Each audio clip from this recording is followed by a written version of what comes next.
Tonight on Cosmic Cantina, we're exploring Afghanistan with UFOs and paranormal activity that soldiers have experienced while deployed in the region. We've got an exclusive interview with a SEAL Team 6 member who has a lot to say about Afghanistan. Is the area itself some kind of special sacred portal, or could generations of fighting and unrest be amplifying the energy in the area to create a paranormal, extraterrestrial hotspot? Whatever the case may be, there are some wild stories out there from those who have served, and we're going all in. I'm your host, Melissa Tittle, and every week I go to my favorite bar, Cosmic Cantina, and kick back with my co-hosts, Josh Golombeski and Matt O'Connor.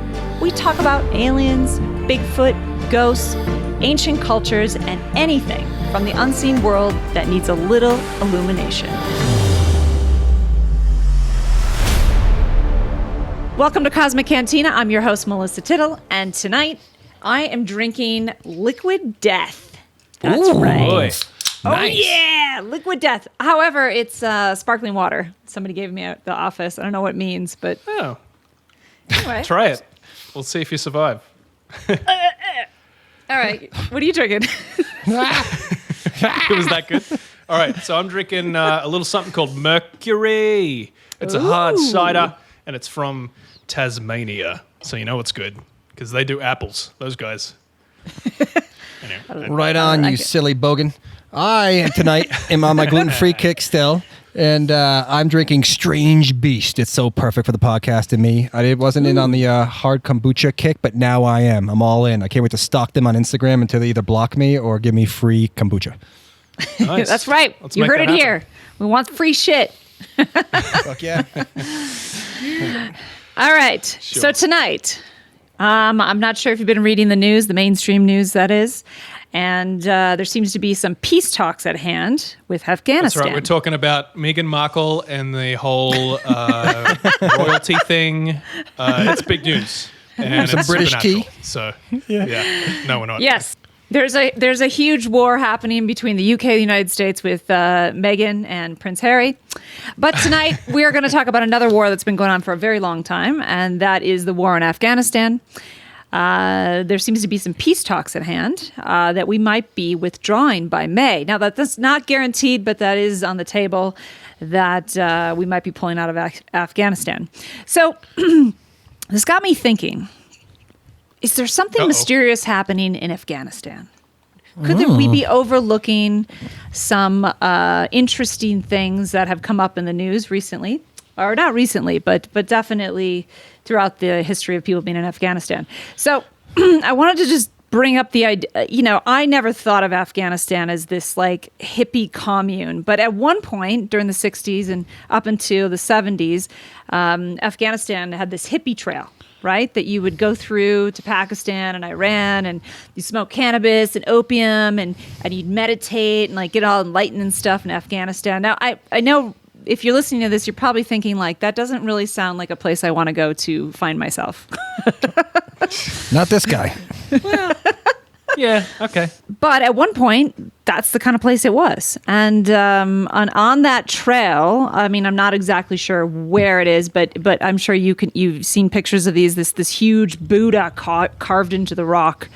And that was left from, thousands of years ago. So it has this feel that at one time, this was kind of a place of pilgrimage for many people. Well, I'm pretty sure Afghanistan was part of India for a very, very long time. And you could sell me on going to India to be enlightened and smoke weed on top of a mountain. You could definitely talk me into that. So Afghanistan, I'm back on. Yeah, so that was about 4,000 years ago. But anyway, so I kept thinking like, okay, well, there's tons of stories that have come out, especially in the last 10 years, about some weird stuff happening in Afghanistan. So I just kind of wanted to bring them up and to your attention because it goes into the interview I do a little bit later. So March 20th, 2012, there's a Marine posting. It's called The Battle Rattle. And the title of the article says, UFO deployed to Afghanistan, ? So in this article, this is what it says. Forget the X-Files. This is the Afghanistan files. A recently filed report on a UFO tracking website discusses an alleged sighting at Camp Leatherneck in Helmand Province. Don't laugh. It was so fun to watch you struggle. Helmand. Yeah, that's where my story takes place. But yeah, it's Helmand. Helmand. Oh, All right, interesting. that's interesting. Okay. Yeah. So the report submitted February 26th by an unknown individual describes an event on or about February 7th, 2010. 7 equally Not March. spaced. But it's close. It's close to March. It's pretty close. Yeah, It's I'll give you close. I mean, we're like 21 days off, okay? Okay, so this is what the report says. 7 equally spaced lights were spotted in the sky. The duration of the sighting lasted for hours, apparently. And they were just, they weren't moving. They weren't making noise. They didn't blink. They just hovered over the base.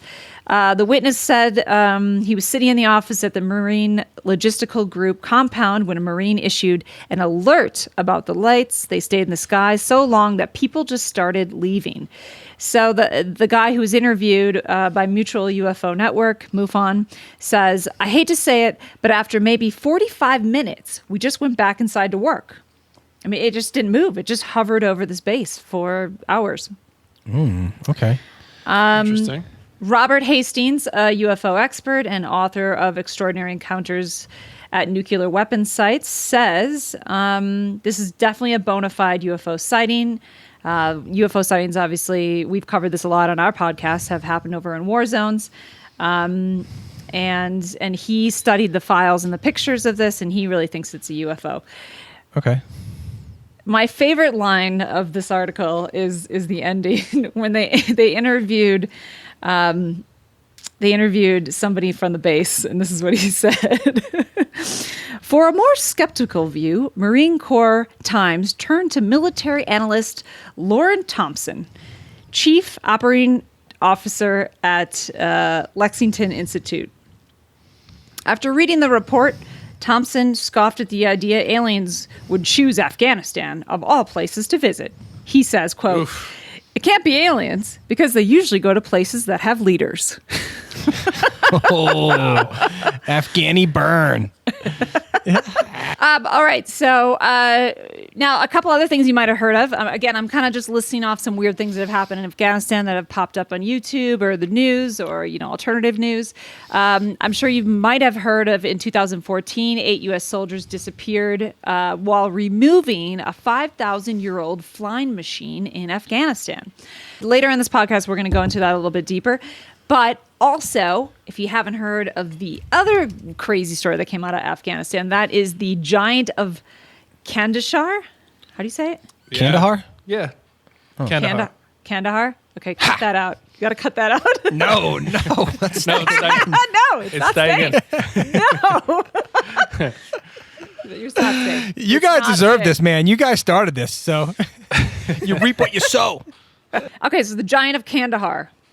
If you haven't heard of this, the story approximately happened around 2002. Nobody really knew about this story until 2016 when a YouTuber named L.A. Marzulli posted an episode of his series called Watchers. The episode featured a supposed military contractor or soldier who said they witnessed a blade-wielding giant kill one of their fellow U.S. special soldiers. A big giant with red hair who was hiding out in this cave, and they had a big battle with him. I love the illustrations of this giant because they're awesome. It's like 12, great. 15 This would make- feet. I really want to watch this movie. Like I know. fucking Marines going in and taking on a family of giants with fucking blade wielding, red haired. I don't know. I'm all about this. I love it. Oh, yeah, dude. It's as macho as it gets, as fun as it gets. We covered this a little bit a few months, I think over a year ago. It's a great story. It belongs, like James Cameron needs to direct Yeah. it. It's gonna be wicked pissa. Right. But but the thing is at the end you actually fall in love with the giants and you realize they're just like really giant people and they have emotions and they're trying to protect their family just like the US soldiers. Okay. So obviously this thing's big, 15 feet tall, over 1,000 pounds, scarlet hair, 6 fingers. This thing's vicious and it knows how to kill. And apparently, according to the guy in the video, it had killed a friend of his named Dan. So I don't know if this has happened or not. I'm just saying this is some of the weird stuff coming out of Afghanistan where U.S. soldiers are encountering some weird stuff. Now, my final story of weirdness in Afghanistan is a story I actually pulled from the New York Times, and it's titled "An Ancient Hill and Forgotten Dead: Afghanistan's Haunted Outpost." And this story is from 2020, so it's not from 2016, 2014. This is last year. So this is really interesting because it talks about an area that they think is just purely haunted. And in my opinion, I'll go through the article a little bit. It sounds interdimensional. So let me go through some points in the article. And again, you can read this. We always post the articles, whether you're watching this YouTube or you're listening to our podcast. We always post the articles, so you can check them out for yourself and see what we're talking about.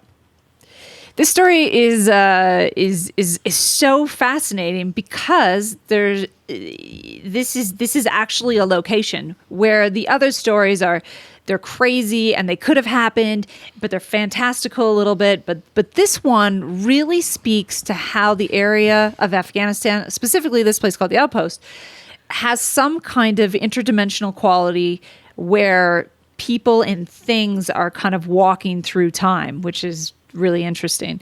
And I know Matt is going to go into this story because he loves creepy shit, and so we are definitely we're going to let him take that. Yeah. But I have an interview with a Navy SEAL, Michael Jocko. Michael Jocko is a Navy SEAL Team 6 operator and CIA secretive operative with expert intuitive abilities developed over 35 years of extensive combat experience.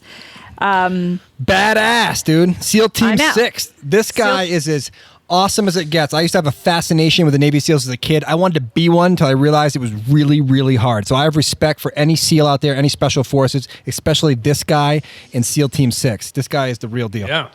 You just have to look at his mustache to know this guy, he fucks, is what I'm saying. There's no doubt. Definitely. He definitely does. Whatever he wants. Whenever he wants. You sound a little jealous. Just a little bit. I got a man crush on him. I do. A little bit of a man crush. He's also a remote viewer, remote influencer. He's been in tons of environments, has tons of expert combat experience. He spoke to me this weekend, but he's also, working with a couple people on talking about the secret space program, or it's not really secret anymore, but the space program. So he was a really interesting guy, and I wanted to ask him, when you were in Afghanistan, did you notice anything weird? Like, what do you think about the story with the giants, or what about the possible craft in a cave that was found by the U.S. soldiers? And he had some really interesting things to say. Thank you for joining us. I just wanted to ask you some questions, because you've actually spent time in Afghanistan. What might be going on in Afghanistan? Is there something more mysterious happening? We hear about these things where there might be a UFO that was discovered in a cave. There's giants. U.S. soldiers go missing. Some are injured. Based on the report with the giant interaction, there's U.S. soldiers that were injured. But I just wanted to know, from your standpoint, what do you think is going on in Afghanistan? Is there something more mysterious that's happening? Yeah, I think along the lines you're talking about, there are some stuff that is going on. I wasn't directly involved with it that I know of, because some secret programs that I was involved with are starting to come to my memories. So, but I do think that guys were going out and looking for different things like that, the giants. I don't know if, from my recollection or from my, talking to guys, because I was pretty much directly in contact with Special Forces guys the whole time I was there for 2 years in 2008 and 2009, that there were, different types of missions going on. Now, Afghanistan is a fabulous land. There's definitely, it's absolutely beautiful. Mainly the people are beautiful. Of course, there's elements that are fairly negative, and they control a lot of the population. But that's going on in a lot of places. But yeah, definitely ancient alien type stuff. I'm, as a remote viewer, I kind of I've looked at some of that stuff. There's definitely some tunnels that are there. From what I can see, I think there are the Mana type craft that they were looking for and may have even discovered. So that's very real to me from my experiences. And as a special forces guy, SEAL Team 6, and then, working the CIA for 11 years, 35 years total in both those organizations, I was exposed to some things over the years that were pretty out of this world. And, technologies and so forth, technologies that would come down to us. So I think a lot of those technologies are back engineered. Some of them are shared by ancient aliens or by aliens, and that we'll probably see more of that as we go forward. So it's a fascinating time to be alive. I think that the reveal that we've all been hoping for is going to come forward. It's going to come forward pretty quick, I think. I think within the next year or two, a lot of this stuff is going to be exposed on a more rapid level, because consciousness probably even now probably couldn't handle some of this stuff. So when they find this stuff, they keep it under wraps. That's been my experience as far as like some of the secret programs I've been involved in, compartmentalized stuff. So yeah, it exists, a lot of that stuff. And you spent, remind me the name of the city, but I remember it's an ancient city. You spent Herat. Now that when you were there, what did you notice? I mean, it's an ancient city. Did anything come up that was unique or mysterious or could lend itself to kind of connecting the dots to something extraterrestrial? Yeah, they were doing a lot of digs. They were discovering Roman baths. They discovered, there's a fort there that supposedly Alexander the Great built. So Genghis Khan built a bridge there. So all kinds of crazy stuff is there in Herat. Mm-hmm. I believe that they were there for not only to try and have an influence over, Iranian influences that were going to start to come in, Russian influences that were no longer there, really, that were pretty much gone. So they were coming in to create, fill a vacuum after they came in and took down, the former Taliban regime and so forth. So yeah, I didn't see them, but I know that, groups come in that do some interesting exploration. Some of those groups came in. I didn't give them, protection like I do a lot of groups. They had their own protection details, and they went out and did their own exploration stuff. So I thought maybe they were part of, taking inventory of like maybe the crops that were there, opium and so forth. But some of these guys weren't involved in that. So I think there was definitely some interesting things going on as far as the digging. It was being supported by a lot of American money into the high millions. Mm-hmm. And so just to find a few ancient sites, what is that going to do for America? Not so much, because a lot of times when that stuff is discovered, it gets destroyed. The Taliban would destroy a lot of that stuff, and still are. So I think there was some reveals going on there. Interesting. I mean, at one point, 4,000 years ago, the empire stretched from Afghanistan to India. So if there was such a thing as Vimonas, I mean, what a great place to hide it, in the caves in Afghanistan.